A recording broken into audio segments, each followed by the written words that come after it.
Hello, everybody. Hello, welcome. Welcome to Adventures in Networking. Good to see you all here. If anybody indeed is in fact watching us, I'm sure they will be soon. So welcome to Adventures in Networking. My name's Kelly West. I'm here with James West. We are the founders of Only Networking, the business network for people who like people. Fantastic. Hi, everyone. So if you're new to the show, welcome. We're going to share a bit of our networking adventures, and we urge you to share your journey, your networking adventures with us too. So if you put comments in the chat, we can flash those up on the screen. I've got a tickly cough at the most inopportune. Last month, though, Kelly, I had dental surgery, didn't I? So I'm not quite as messed up in the mouth this time. So what are we here to talk about today? Let's explore the global online network together, the huge amount of possibilities that we've got with online networking. We've got a couple of topics. We've got a guest. We're going to be talking about that often repeated networking refrain. I want to speak to bigger businesses. We love that one, Kelly, don't we? We do. We can talk about what that means. You said that like you do actually love it, but we don't love it. Well, no, but I'm going to enjoy talking about it. We'll enjoy talking about it. And we're also going to be talking to Kallum Nicholson, the unconventional growth agency, Tuga superstar, networking legend that is Kallum. He's going to be on the show quite soon. We're also going to be in the repair shop talking about time. How much time should you allocate to networking? Should it be you? Should you outsource? Should you all that stuff? The time equation. That's what we're going to talk about. But just to start with, our latest adventure, Kelly, we've got a new US group, don't we? It's very exciting. We do, yes. It's a third group for the US for us. So New York City was our first one. Atlanta is the second one. And we've got coming on the 16th of May, 09:30 Eastern. Only Orlando is our latest group. So we are moving into Florida, which is very exciting. So we're very much looking forward to that. I thought, Kelly, as part of we've told a little bit about us meeting at networking. We haven't really said about New York, have we? The significance of that picture and what it means for us and networking. Tell the story. Yeah, so that is the Brooklyn Bridge. That is one of our wedding pictures taken on our wedding day when we were networking. Got a piece of business on our wedding day, didn't we, from the rabbi that married us. Said to us, what is it that you do, guys? And we told him. He went, hold that thought. We were web designers back then. He said, oh, I'd love to talk to you about that, but should we do a wedding first? Which we did, and to this day we still work for him, don't we? Not that we do websites anymore, but we have kept him as an ongoing client. So that is actually a picture that you took, I think, James, or maybe the photographer took that one. But one of our old members, Graham Bell, actually made that into a lovely piece of artwork for us. So yes, very much integral to our journey. And that was the reason that we set up Only New York, first of all, because it had real special meaning to us. And we wanted to make sure that everything we do within the business comes from a place of love, in all honesty. So it was the first place that we decided to open a group. Second was Atlanta, purely because our business partner out in the US now, he's in North Carolina. So it was originally Southeast US, now Atlanta. And then obviously Orlando is really special to us because it's where we love to go on holiday and we've been there many times. So that's our US journey. That's our update. Absolutely. And that New York thing, I mean, that was one of those beautiful, like, yeah, that can't work, can it? Wouldn't it be amazing? Wouldn't it, if in this kind of nascent idea that we had about online networking, wouldn't it be incredible to open a New York group because of that story? And that shows you sometimes kind of go with, because it's a head and heart decision, isn't it? The head says, go for New York because it's, you know, a business capital. Even though I think in hindsight, it probably wasn't the best place for us to go because there's so much noise in New York. It's hard to stand out, isn't it? So in some respects, it was the wrong place to launch, even though logically it was the right place to start. But the heart thing's really important, Kelly, isn't it? That you've got to remember the bits that kind of light you up. Yeah, I mean, if you think about opening a networking group in the US, where do you start? You have to start with some sort of meaning, don't you? And I think that applies to a lot of business decisions. It has to be core to your beliefs, your culture, central. It has to have some kind of importance for you in that moment in order for it to work. So yeah, makes sense. Definitely.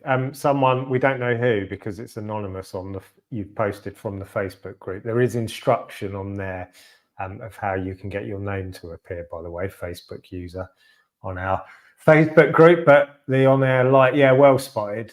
I've got all that stuff you could have picked on in the background, and you picked on the fact that that light's not on. Probably no batteries in it, I would say, is the answer. But there we go. We digress. It is definitely not on. But there's a huge amount of excitement still, isn't there, Kelly, about, oh, it's Rob the wordsmith. Thanks, Rob. Thanks for picking up on that one. I will get batteries for next time. I still get excited about that, Kelly, don't you? The fact that we're talking to people in, we've got people in Canada, El Salvador in South America, Tony, fantastic guy. Like, that still blows my mind, that having spent 10 years going to a networking group, and you'd be surprised if someone came from Winchester. Yeah. And then suddenly you're meeting people from all over. We've got someone who's put a comment in, again, in the Facebook group, so we don't know who you are. That narrows it down a little bit, though, doesn't it? If that's where they're from.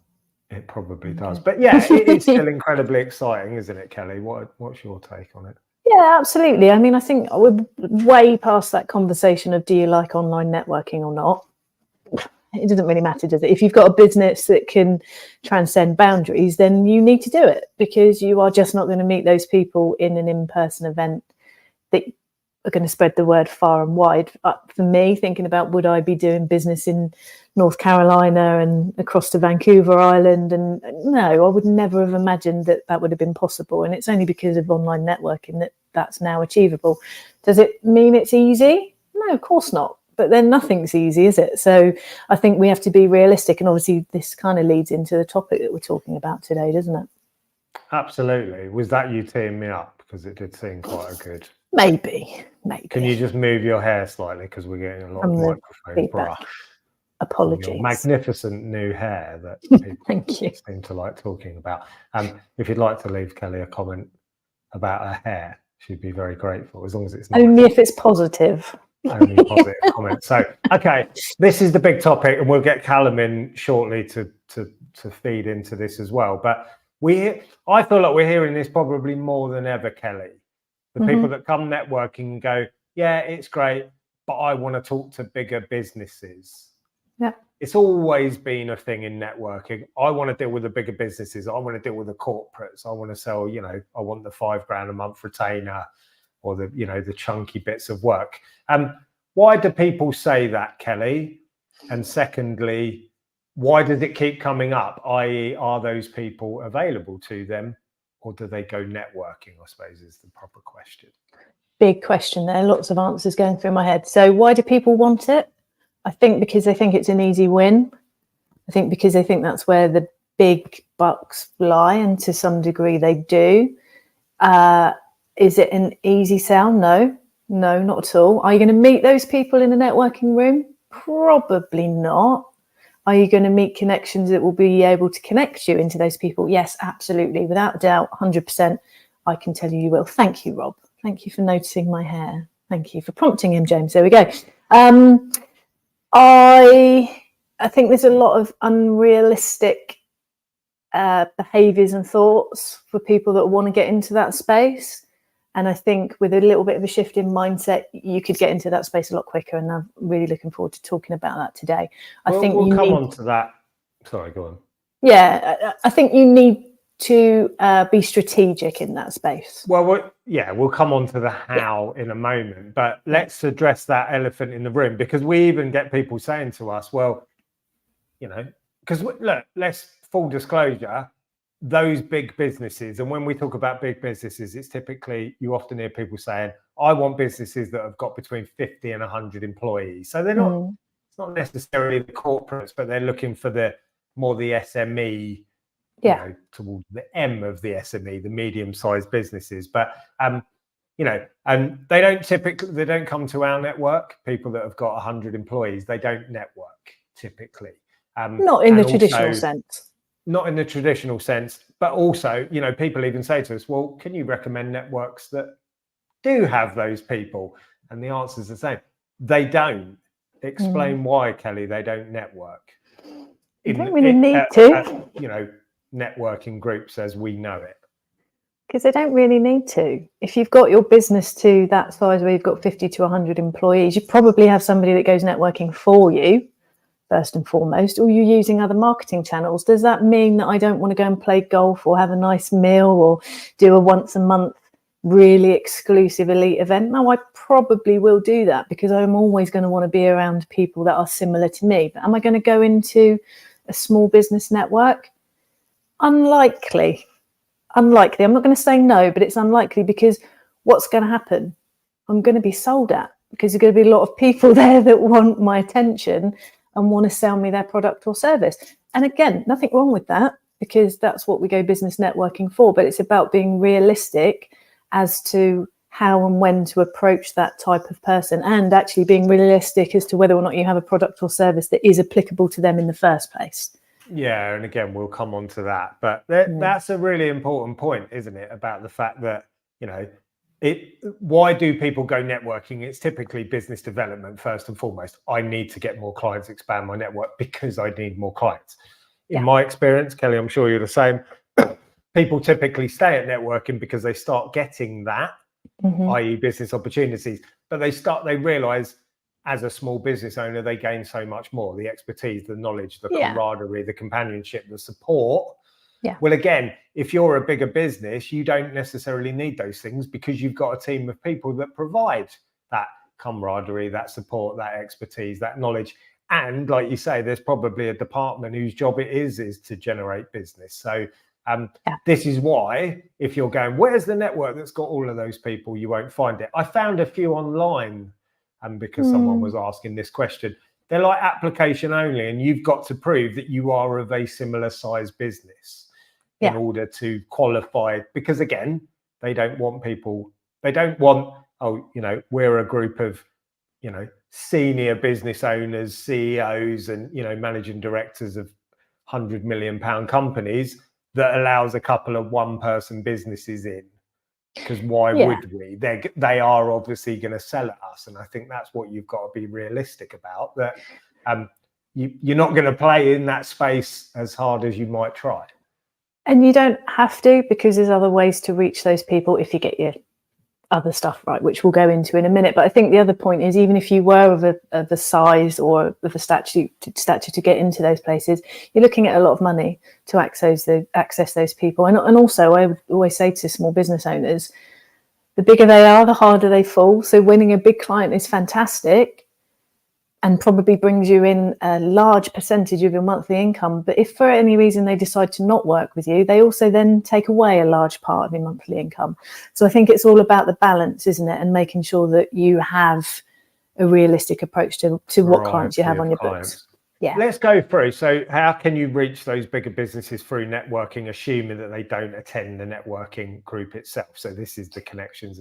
Yeah. We did touch on this last month, didn't we? But I thought this is so important to kind of clarify this point as to the steps. And for me, it's broadly 3 things. And I'll just flash through these quickly and you jump in at any point, Kelly. But you need to tell me who you want to speak to, and it has to be specific. So the best, you typically get people at networking saying, I want to speak to bigger businesses. Forget it. That is just so vague as it's not going to work. Okay. Yep. The next level up is kind of, I would like to speak to businesses that it typically seems to be HR, people, HR with 50 to 100 people. I'd say that's the one we probably hear most often. And that's great because that's starting to narrow it down. But again, that's not industry specific. It's not person specific. And it's also not outcome specific. So, these 2, 1 and 2, the steps to reaching bigger businesses through networking are very closely connected. Firstly, tell me who you want to speak to is 1. 2, I think this is the most important question. You need to be able to tell me why they would want to talk to you. Because if you don't tell me that, you are basically inferring the only logical outcome or information I can draw from that is that you want that connection because you want to sell at them. Yeah. So you've got to come up with something better than that, haven't you? I think there's also, we have connections in that space. Kallum has connections in that space. So we almost get a little bit targeted in that area, don't we? Because people know we do, so they know that we can probably put them in front of those people, so they will talk to us differently as well. And absolutely, what you're saying is, I might really like you. I might really want you to have a connection into that person because I think you can help them. But I've got to be able to relay that information from you via me to them. So what is it that I'm actually telling them? You know, have you got stats to prove that you're going to save them X amount of money per year on staff retention if you're an HR company, whatever it is, you know what I mean? So if you've given me enough information, because the problem with referrals into bigger businesses of this size is it's a one-shot attempt normally. Like, I can probably introduce you to a small size business owner and you might get something a bit wrong, or it might be a bit of a vague introduction, but that's fine because the person is very happy to have a conversation with you. If I'm introducing you into one of the senior leaders of JP Morgan, they very quickly want to know why they would spend time talking to you. Now, they might really like me and want to go over and above a little bit more, but they are going to want me to give them key information as to why my contact, i.e. you, is the right person to speak to over and above all the hundreds of other people in your field that they might want to get in front of. So I think that's really important. Yeah. You've got to be realistic, haven't you? That, you know, companies of that size, why are they going to go out of their way to give time and speak to a one-person business, which is typically what we see at networking groups? That doesn't mean they won't. Yeah. Because if you're a deep dive expert with something that they don't have, they will be open to that conversation. Absolutely. But, you know, what do you have that they don't already have? Bearing in mind that HR departments have typically got staff and who understand leadership, team building, and staff retention. Like, what are they missing that you can maybe offer them? And that might be where you have to do a bit of homework and go, do you know what? I've looked at company X and I've realized they are missing a trick because I did that for company Y and it saved them 10 million quid a year, or it's improved staff retention by 5%. I think businesses of that size are going to want to see some kind of evidence, some kind of proof in the pudding. So to go unarmed is probably not the best option. You're probably looking, you're right, HR companies, coaches, a lot of consultants, you know, in the coaching space. I think that this is very relevant too. You can be in a saturated market. A lot of it will be personality, and there'll be a lot of personality-driven decision-making. But you are going to have to back it up with case studies, stats, reasons as to why it's worth me putting you in front of that person. But I think to go back to the original question, no, you're not going to meet Joe Bloggs in the meeting. You're not, but you're going to meet tens, if not hundreds of people over your time at networking that are probably connected to Joe Bloggs along the way. There are going to be a few people that can get you to him, but unless you give a really good message as to why Joe Bloggs needs to talk to you, nobody's going to listen to that. And like Rob's saying, it's like asking the right questions, being authentic and listening to the answers. I think, you know, flip that around. It's about giving the right answers as much as it is listening. So there's a two thing there, isn't there? Two-way It's thing. your job, isn't it? Not mine to tell me why I should make that connection. That's what you've got to do as your business. And also, before we do the final point and bring Kallum in, it's really important that's why you should never write anyone off. Because we see this all the time at networking. I've probably said this before. I call it networking guess who, where we go, you're not useful, clack. You're not useful, clack, because you've pre-assumed that perfect connection that you might know might be that person's husband, wife, best friend, you know, small business owners that you go, oh, they're beneath me because I'm trying to deal with the big companies. Where do you think they used to work? Corporates, probably. They've probably got those connections, and that's why it's really important not to write people off. Absolutely. Final point. And this bit, I don't think we can overstate.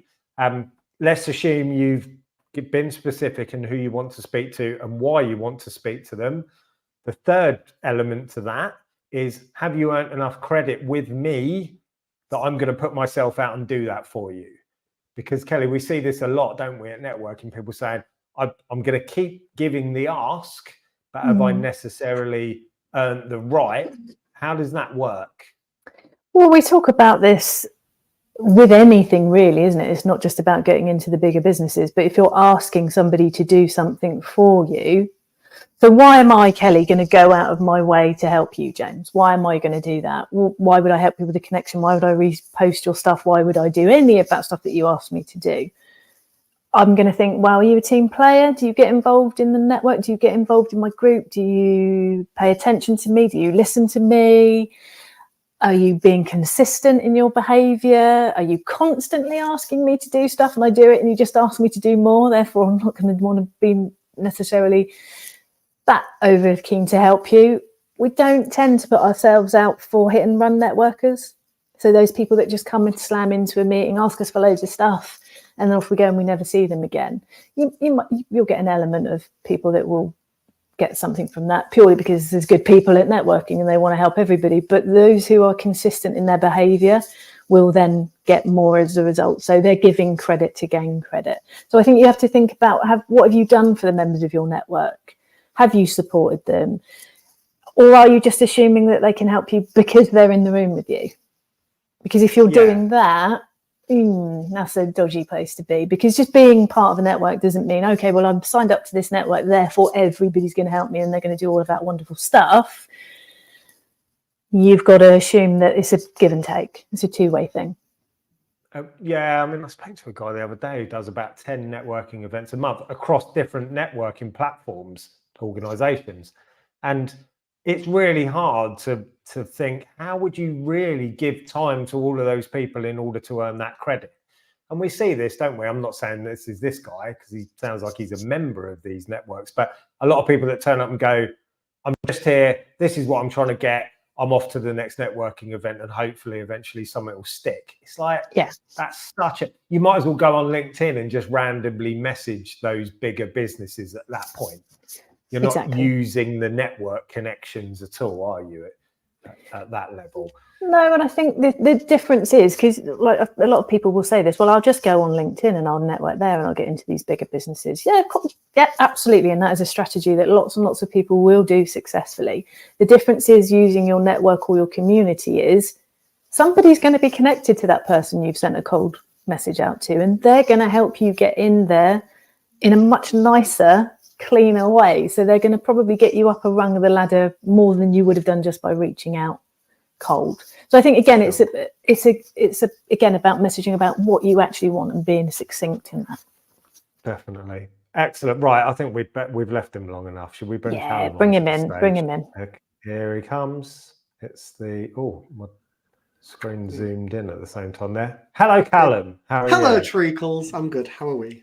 Well, are we doing that fake thing where we pretend we've not talked before we come on the live video? And we're like, hi, how are you? Like, are we doing that? Okay. Let's not bother. I kept looking at you in the backstage throughout the time that we were talking. That's the because I'm sat there like this, like, yeah, you say it. You say it. You're right. There you go. Do you want to do a 10-second intro to what you do, Kallum? Yes, Kallum from Tuga, the unconventional growth agency, and we grow businesses by being your fractional COO, focusing on systems, processes, operations, automations, and all that jazz. See, that's someone who's been networking for a while because it trips off the tongue. It tells you what you 5+ years, James. I've been networking for 5+ years. I'd like to think I'm pretty good at it by now. That's pretty impressive, isn't it? So, well, Kelly's going to ask you some specific questions about networking in a moment, so we'll hand over to her. But what's your take on this bigger businesses topic? We've said a lot. Business is malarkey. So I was making notes at one point. I think I was thinking of loads of things I wanted to say, and I was like, I'm not writing any of these down. So if I'm looking at my notes, it's because I am. The main thing that I didn't actually write down was you'd be amazed at who people work with, right? You go to network, not to talk to the person you want, because like you said, they're not in the room, large or small. A lot of the time, they're not in the room. You go to that event to talk to multiple people that know them. That's the reason you go to it. You want people to who know your people, not build an extended sales team or reputability or anything along them lines. One of the things I wrote down is, and I think you guys know this about me in particular only, it's not hard to build authority in a network. Really not hard to build authority in it. But there's positive authority, and then I want to say like negative reputation. It's depends, like you said, about them speed networks. People just want to come in, rinse it for all they've got, do the 10 different networks and everything like that. If you focus on building authority, then going what you said about the why do you want to be introduced to them, these people will be itching to introduce you to them. because you built this authority, you built this reputation of these people. And I know because I've done it. You guys know when I tried doing a different approach and I started getting a bit of bad rep. I tried changing my approach a little bit. You know, I don't mind admitting that. It didn't work for me. And what I did was good. It worked. So I didn't need to mix it up. I just need to lean into it more. And I started going from positive authority to negative reputation. And it was them different aspects of what I really didn't want. And on the Guess Who board, James, as well, I really like that analogy where people do put them down. But also, I think a lot of the reason why is people give them a reason to put them down. And people don't realize that. You don't realize how extensive your network connections, your value, you know, you don't realize how good it is of yours. But because you start building that negative reputation, people put you down and actually just shouldn't bypass you. And then you go, well, why don't I get anything from networking? No one looks at me. No, because to put your head down. But then also you build negative reputation alongside it. That's interesting. Why? What are they doing that's making people go, oh, I don't want to talk to you anymore? Oh God, how long's a piece of string? So a lot of the time, as you know, I talk a lot about how there's giving and taking. When you're networking, you've got to give. You've got to give. You talked about, like, if you want to go to JP Morgan, why? Why do you want to talk to them? What are you going to give them before you want to take anything? You know, I know JP Morgan is a massive example, but people ask for it. And people really do. So why? What are you going to give to them? These large businesses, if we focus on that, I think large as a word is different to everyone, is you've got to understand that a lot of time, the people that are going to come to these events are the decision makers, not the person you're thinking you need to speak to. So it's normally your sales director, or it's anything along them lines. It's the people you need to speak to that make decisions. You don't always need to speak to the exec or the chair or the CEO. With what you need to do, you just need to speak to the decision maker. They're the ones that come networking, not the big honcho. So a lot of the time, with you being saying specific, you're being specific about the wrong person. You've built the thing completely wrong. The company's right. You want to speak to that company, but you've not done your research into who you actually need to speak to in that company. You just looked at who the director is. You know, it's previous member of I think they are a previous member. One day I asked who they worked with. They said, "Tell me one of your biggest clients." And I said, I've trained all the heads of departments on presenting at Gymshark. And I was like, what? Like, and it was the CCO, I think, also. It was sort of weird title that brought them in. You want Ben Francis? Ben didn't even meet her. So it's like, but it was the head of department that brought her in to train all the heads of departments on presenting. So yeah, I'm with you on, but it's that bit. A lot of people get it wrong. And do you think that's just a bit of naive? I don't mean to sound negative here, but a bit of naivety on the askers, the networkers' part, as to not really having done their homework? Because I personally think that a lot of people that are asking these questions, even to come to me and ask that question, they've not done their homework on what they really want. Exactly what you're saying, Kallum. Do you think that there would be more mileage in the request if they did more of that? Yes, and stubbornness. I think a lot of the time as well is when they're doing this, they're not willing to ask, how can I get in front of this person, and ask of people that are successful at it. You know, I write, some of my closest friends, I write networking plans for them. I'm like, and I literally put give and take. What can you give when you network? And what, that was really Yorkshire on it, where? What can you give when you network? But what can you take? And taking isn't a sale. It is not, I never put sale on that list, ever. It's normally opportunities, collaborations, partnerships. You've got to look at what you can give and what you can take. And if it involves a price tag, you're there for transactional relationships, not to network. And I know some people watch this and go, yeah, but I go there to get business. You will, but networking is a long game. It compounds. You've got to put the time into it. It compounds. If you get a sale overnight, well done. Please send me your magic recipe, because I really want to know it. And some people do get lucky.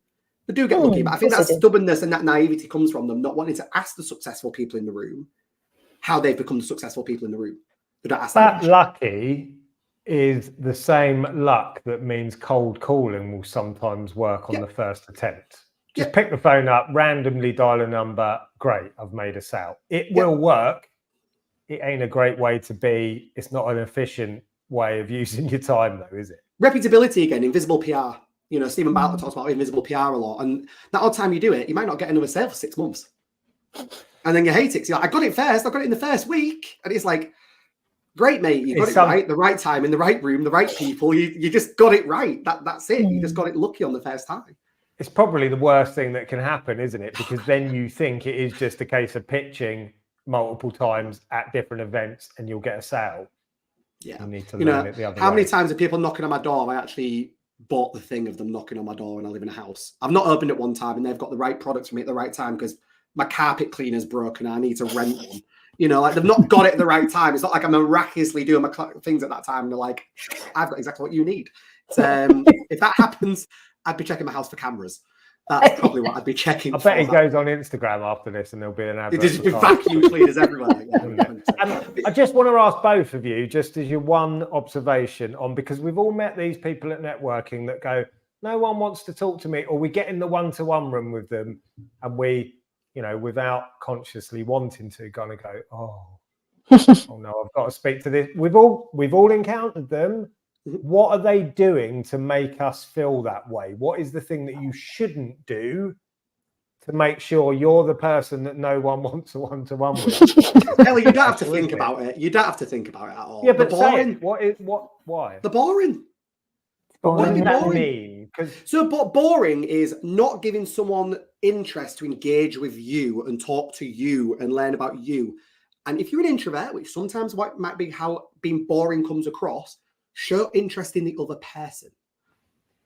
Basically, if you're struggling because you're an introvert, maybe you've got social anxiety, we know that we meet people that hate doing the introduction section, they hate speaking in front of the room, they're struggling the one-to-one bit.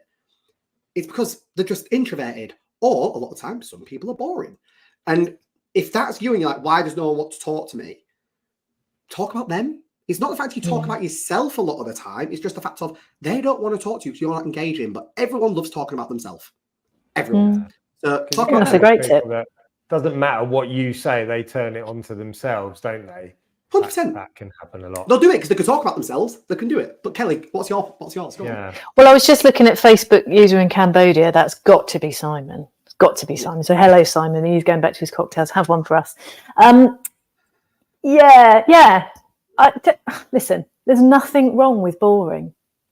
Own it. It's who you are.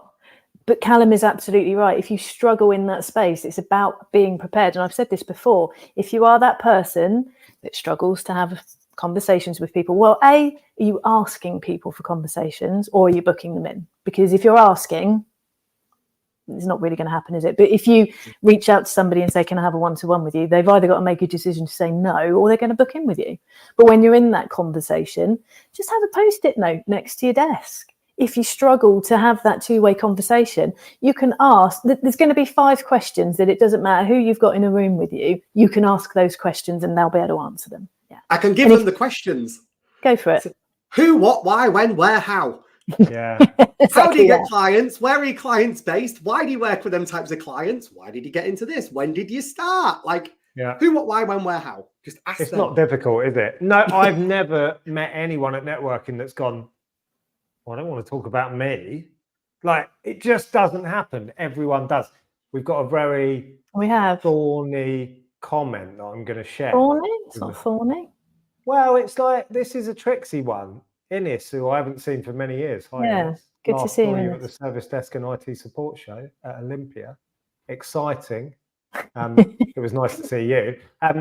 This sums it up. I think a lot of people think, and in fact, the bit that we're going to do at the end about time is going to be very pertinent for this. But either of you, what's your take on this? Kallum, what do you think about what Innes is saying there? I'll jump in while he's I was going to say, I've got multiple answers, but you go first, Kelly. Go Let me jump in. I completely agree with you in this. I completely do. But I think networking has changed. Oh, it's unrecognizable to what it used to be. And to think that we can use networking the way we used to is probably not realistic. It doesn't work that way anymore. It is about having a profitable business, but it's also about having an enjoyable business. It's about enjoying the journey. It's about surrounding yourself with people who can benefit you along the way. It's about you having contacts that can support your clients. So, you know, if you've got an allegiance with a web designer and one of your clients needs a web designer, that's fantastic, because they're not going to then go off and refer a different coach because that coach is in a different sphere. You're going to keep it within your network. So it's about having suppliers and connections and business owners that help you along the way. And things change, you know. It might be that one network is right for you at a certain time. You do that for X amount of time and then you move to another one. Can I jump in here? Because I'm going to go to the mechanics of this question, because Ines is right.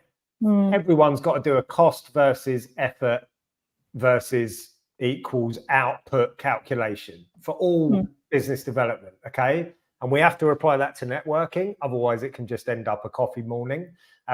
We also, though, and this is the bit that I think people miss, we need to apply that. If we're going to be like that about networking, we need to be like that about all of our business development and marketing activity. Because in my experience, people will spend and give a free pass to tons of marketing activity, particularly social media, that often has no defined, measurable, direct outcome, i.e. a sale, but they're very questioning over the time that you put into networking. So the way that I would, all of my business previously and the businesses that I built in the past came from networking, because I worked out, even though I had knowledge of marketing, it was the most efficient way to get business.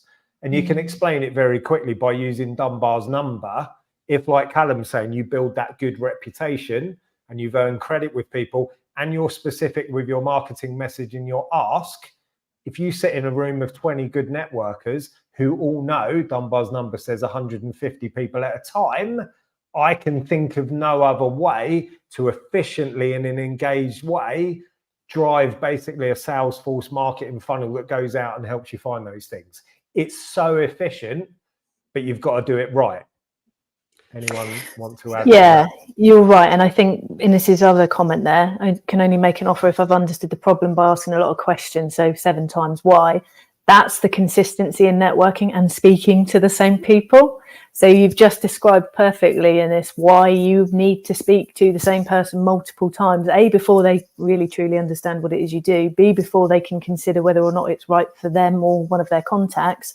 And then, was I on 1, 2 or A and B? 3 or C, whichever I went to, they can then start spreading the word about you and become an ambassador for you. And that 7 touch points might take 6 months, might take a year, who knows? But that could then end up bringing you one of the best bits of business you've ever had. Yeah, like I've got 2 bits on it, and Kelly, you touched on one of them actually. First of all, like, once again, agree. You know, it's one of them. There is networks, if you want to focus on the word profitable, where it pretty much tries to guarantee it, and people will put the work in to get you exactly what you're wanting, but they're not made for everyone. We all know the particular network I'm probably mentioning. You can say BNI, nothing's well, I just, you know, there's a space for it. A lot of people tend to know it, but there's a space for it and it works. There's a reason why it's one of the biggest global, well, the biggest global brand of it. You know, it's the reason it works. But I think, in my opinion, focus on that word profitable. I change that word to value. You know, it's like I go to that for value, and value comes in many terms, including profit. So, you know, I think, Kelly James, I've talked to you plenty of times about different networks I go to or different events I go to. And I never go look at profit. I go, what value can I gain from that and what value can I leave? And if it's not for me, can I sell my clients? Can I sell my network? Can I build value in other places? So I noticed that bit, but I remember from one of the very first few networking events I went to, which is one of my best friends still. Remember my friend sat there, I'm not going to name her because I talk about her a lot, is basically, she was sat there one day, got to admit, meeting was a bit crap. People, you know, turnout was a bit crap, blah, blah. And she sat there and she worked out how many hours that comes out of her day, down to how much that costs there, down to the wear and tear on your car. And I went, if I'm not worth having a lunch with me and you're working that down to the T, I don't want to be sat with you. And she was, oh, and I'm like, if that's how you're viewing this, and this is before I was even advanced at networking, by the way, this was like early stages. I was like, why am I putting my time into you when you're counting down to the penny of putting it with me? Because you're looking at profitability part of it. You're looking at that return on time, return on investment. I'm like, it just didn't come from today. Like you said, Kelly, 7 to 12 months. And I think I said to James when I was on the early talk section, if after 12 months you haven't got anything, it's probably one reason why. The network's not right for you or you're the problem. It's one of the, you know, it really is. But that's my 50p on it, basically. Just jump in with that point that Ines is making about needing to ask, you know, 7 times why and stuff. I think the point there is you wouldn't have that conversation with the majority of people that you meet. It'd be a waste of time. It's the same notion as you wouldn't pitch to, why do we try and pitch a product at someone before ascertaining whether they need it? You're going to know quite quickly whether someone is a potential buyer for you or not. I'd imagine in your case, Ines, not. So that takes us back to the whole thing about building credit with those people to get them to make the introductions to the people that you would have the, let's find the problem, let's dive deeper into it. But there's some great points there. I just want to make a final point before Kelly asks Kallum the particular questions. But there is another approach that I think we can miss if we're going networking because we want to reach bigger businesses. The only thing I would say to you is, is that your only option? Are you missing the fact that there is a sales opportunity within the network itself? So go with me on this. So for example, so say you do leadership training for high-end clients, so you don't meet them at networking. Well, can't you give a hint, a taste of that expertise to the people in your networking group? So that might be a one-to-many workshop. It might be a cut-down version of what you do, because at some point, those small business owners are going to need to learn leadership skills, whether it be, their first employee, or how to lead your team of freelancers. I know, Kallum, you need a team of freelancers. Can you sell a product that A, will help you make some money in the short term from networking because you've got a product for that audience, and B, it will validate your skill set, build familiarity with the people in their network, with your network. They are then more likely to refer you on to their higher end clients because they've understood and got a flavor of what you do. Is that an underrated thing, either of you? Do we see enough of that? The way I'll put it is where the Rolls Royce sell the cars, they'll sell them at car shows. No, they sell them at aviation shows is where they sell them. That they don't go to car shows. They go sell them where people buy private jets. So no, 100%, James. It's just about going to that right place with the right people, and sometimes that takes a bit of work as well. Some of these places are also secret. You've got to get into them. You've got to build that reputation to get into them. Yeah, I think also to your point there, James, about the one-to-many, I think people really underestimate how much a small business owner spends on their business. I think we had an example of this recently. A visitor came and was very much in this conversation, probably what sort of fueled this today. Wasn't going to meet the right people, heard lots of great things about us, but really needed to get to those bigger businesses. When we asked him what he charged, I could give him 10 of our members that would bite his hand off for that service. What he was actually selling wasn't that unachievable for a small business owner to go to. And lots of small business owners can actually get grants and funding to access a lot of this stuff.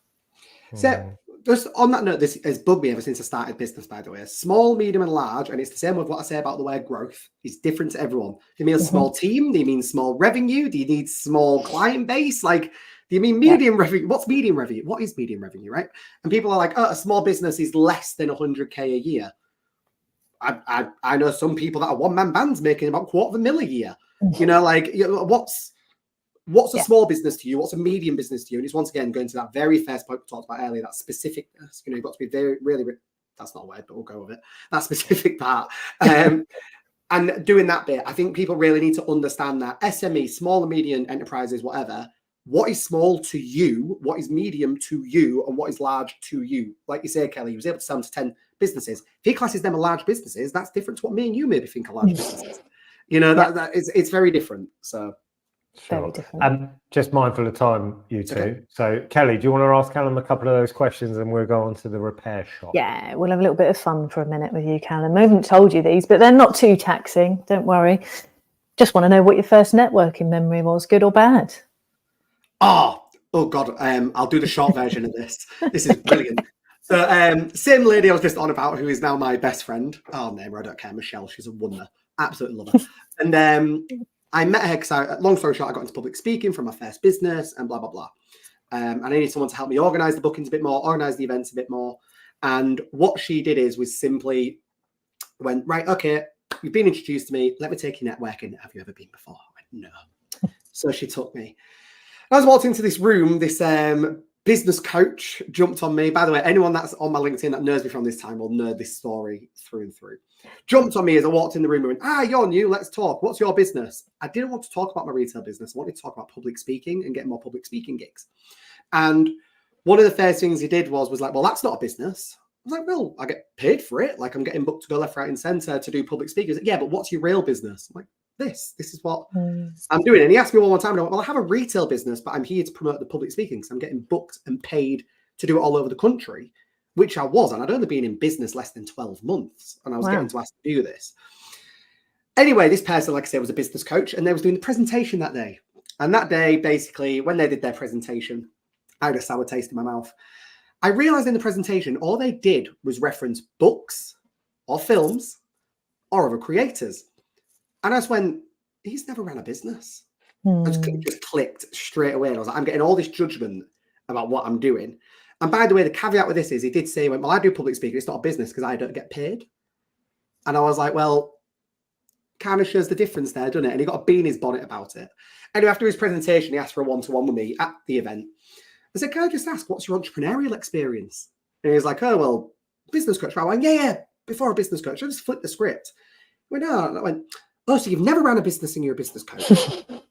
And he was like, yeah. And I went, oh, that's all I needed to know. Thank you. I love your presentation. It's great. I'll go watch all them films and read all them books. And that was honestly the first ever like proper networking event. And when I moved in towards an agency like model, I went to a different event and he was actually the leader of that one. I'm always respectful, no matter what, no matter the bee in my bonnet, I'm always respectful. And once again, that invisible PR element. When I said what I do now, he was just baffled. He was absolutely baffled by it. He was like, how have you got into this? How have you done that? And I went, through trial, error, trial and tribulation, growth, helping everyone, hard work. It's all the different parts of it. So yeah, that was my first ever networking memory. Someone trying to tell me that I didn't have a clue, but yeah, I was getting paid to do what they weren't getting paid for.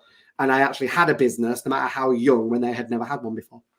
And that was really good way of highlighting that if you don't give credit, you don't gain it as well, isn't it? Because you're not going back to him for anything anytime soon. You've answered most of my questions, but I suppose one of them would be, has anything stood out as really difficult in networking?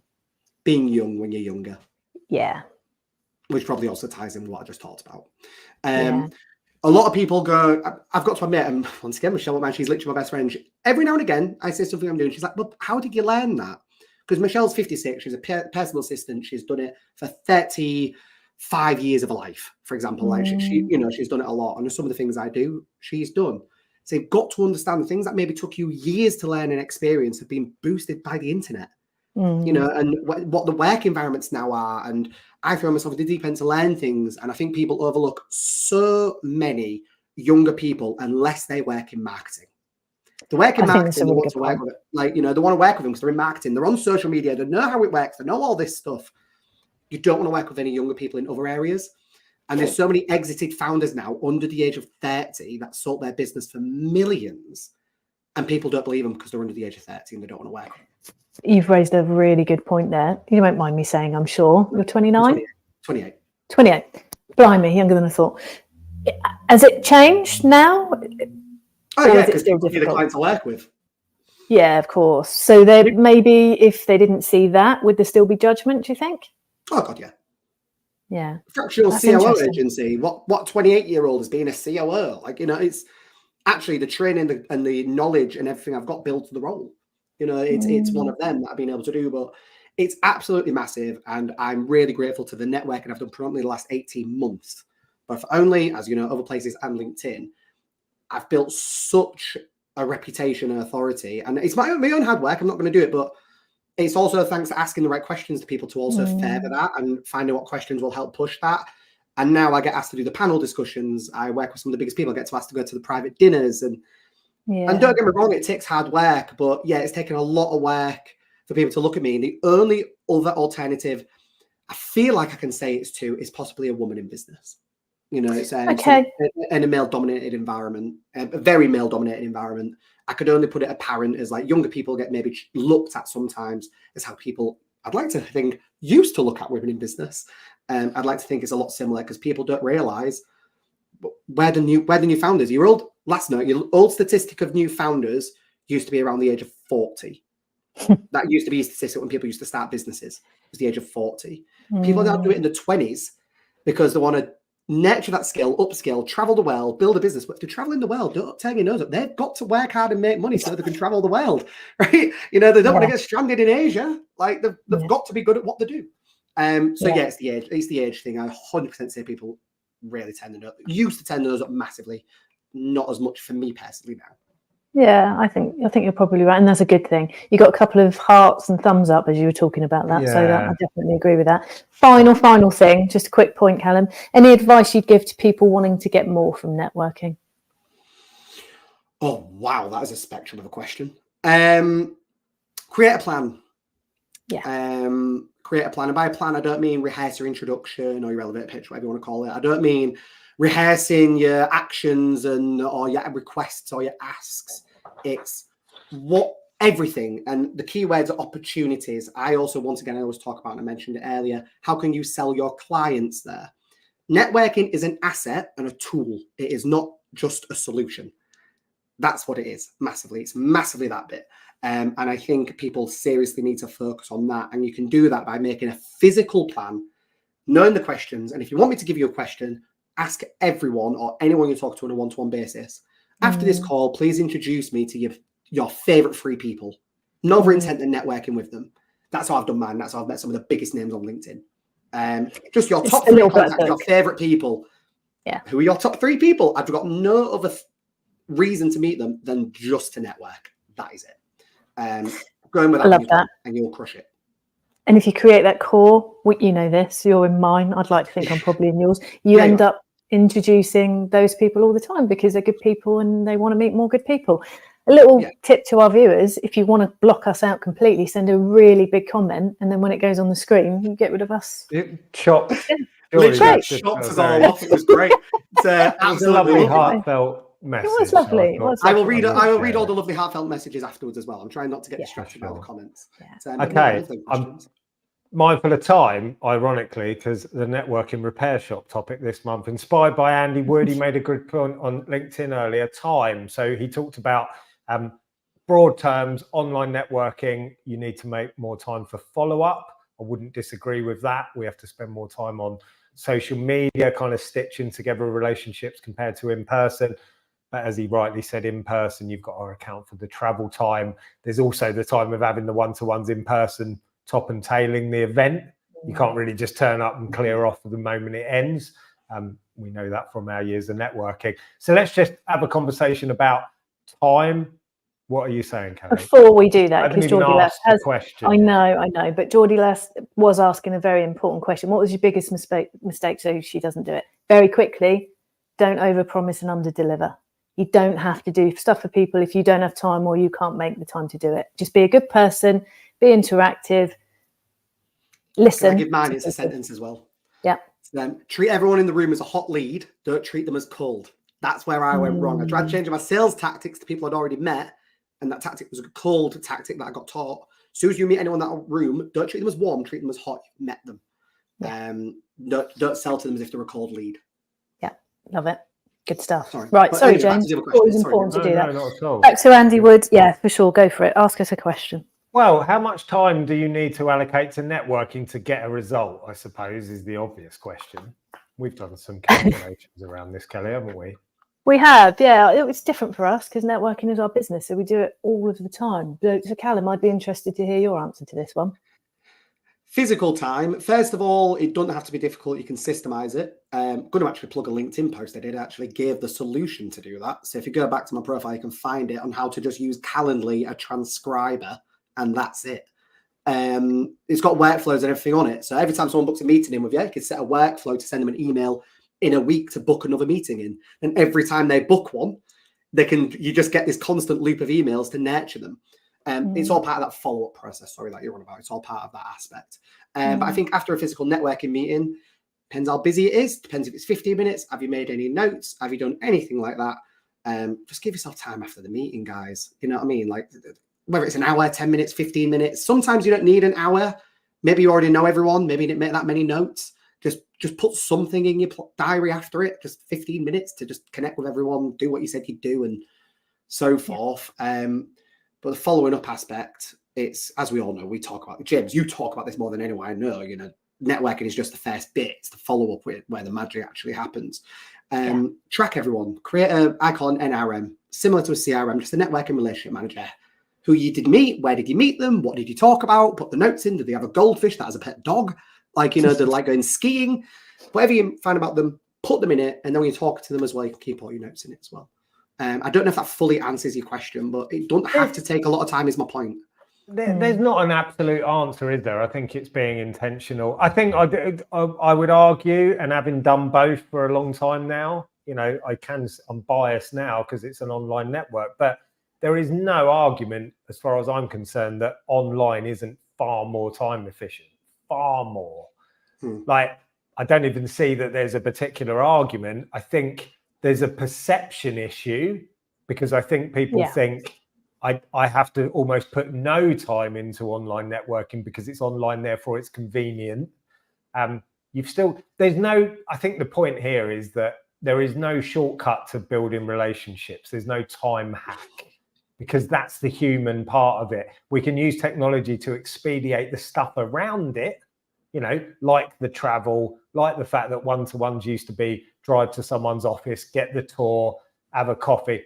Kelly, you remember this, 2 hours, you know, that was normal, wasn't it? You'd have one-to-ones before and after every meeting, because if you know networking, you've got to build that depth. You can just do that far quicker online, can't you? I think there's 2 points here. Yeah, again, I'm similar to you. You know, for me, undoubtedly, online is a lot quicker. Does it take up more time? Yeah, if you want it to. And the reason it can take up more time is because we'll use only because it's our business. It's the best example I can give. There might be 20 people on a Zoom call. Okay, I'm going to hear from all 20 people. So I've got an opportunity to make them warm connections, exactly what Kallum's saying. If I'm going into a room of 20 people, I'm probably going to hear from 20 people, possibly if they do their piece. I'm not going to have a one-to-one in the meeting. I might talk to somebody at the coffee pot or something like that, but I'm not going to have an opportunity for a breakout room. So I've missed that. I'm also probably not going to send a message or a quick note to say, can I have a one-to-one, which I probably will do if I'm sat at my desk and there's somebody in the room that I really want to talk to. So I'm creating more opportunities, which are going to lead to more time by sitting at my desk doing an online meeting. But I would argue that's the point of going networking, isn't it? To get the leads, to get the connections, to have the conversations, to book in the one-to-ones. And if it's taking you more time online, you're doing it right. Because you're doing a much higher volume across a wider geography. I think a lot of this comes down to what's your intent of going networking. Because if you're just going there to get leads with no other consideration about what you gain from networking in terms of personal growth, development, camaraderie, support, opportunities to learn, particularly to learn about your marketing message, what lands, what doesn't, which you don't get when you just post. If all you're doing is going there because you want to get leads, there is an argument to say that maybe networking isn't the best use of your time. No, because there are other ways. You can do it through a variety of methods if all you want to do is get leads. But I tell you what, you really need to know your product, your proposition, your marketing message, and you need a provable engine. And if you don't know what that provable engine is, for me, networking is the best place to work out what that is. Kallum, you must have. Yeah, in a real nutshell, like, once again, going back to, if you get, that look of that sale, have you got an everyday service that people are going to buy when you're in the room? Talk about the lead aspect, right? If you want to go and you're like, I want leads when I leave, right? Do you have an everyday service or offering that people are going to buy? Normally, I'd like to say websites or print do really well at this, or tradesmen at networking, right? Them predominantly do really well at it and can do really well at it. Or do you have a networking offer? Because you might want to leave with leads, but, James, you said, it might be a waste of your time. It's a waste of my time if that's what you're coming for. Like, why are you taking up the seat of someone else I could speak to? Like, honestly, come with a different angle. I think it's disrespectful. It's like people are also putting their time in. You're not the only one that's drove there. You're not the only one that's sitting in the Zoom meeting. You're not the only one that's going on LinkedIn afterwards. Get your head out of the clouds. Like, you're not the only person doing it. So if you're like, why am I watching the clock? I'm doing this, doing that. Get a grip. That's really. I'm only going to be as blunt as I can about it. Genuinely, just you need to understand that it takes time, no matter whether it's small or large. Kelly's right. You can make it as long as you want. You can make it as short as you want. James, I agree with you. It is quicker than going in person, but that don't mean that it should be quicker. You can put that time in afterwards. It shouldn't be quicker. If you would normally go to an hour and a half meeting in person, drive there an hour before, drive there an hour after. Maybe use that normal time and put some one-to-ones in the diary. Well, and I think that's the bit that people aren't doing, particularly online. They're jumping off the meeting and they're going on to the next thing, and then they're wondering why they don't get the level of engagement and interaction, relationship built. So the final question, should you as a business owner go business networking, or should you get someone else to do it? Or should you get a team member to go and do it, or go at all as a business owner? Let me go first on that one. I think it depends on the network. So, for example, here in Manchester, there's a network that is predominantly aimed at founders and decision makers. So I think you've got to understand it's the network you've got to look at. If you look at a network like you guys, network for people who like people, you go, or understand the person that's going to represent your business is going to become the face of it. So you've got to understand that element that, make sure they're likable. Maybe make sure it's not your salesperson. Maybe send someone from marketing. Just saying, because they're a bit more fun, a bit more creative, a bit more likable, probably. I think you've just got to look at the networks of the person that goes. I'd like to say the founder should go, in my personal opinion. But if it's B&I, once again, where it's got a particular model, particular thing, I think there's no problem allocating a salesperson, once again, into that particular role or seat. The bit you've just got to understand, whoever is going is being the face of your business. So once again, invisible PR, are they a bit snappy when they're on the team? Do they, have they been a bit short with the team members? What are they like with your clients? Are they punctual? Because it's one of them. But I think for team members, it's really powerful as well, because they start building their network, not their boss's network. So if they want to go anywhere or do anything different, they're building a black book, mate, not you.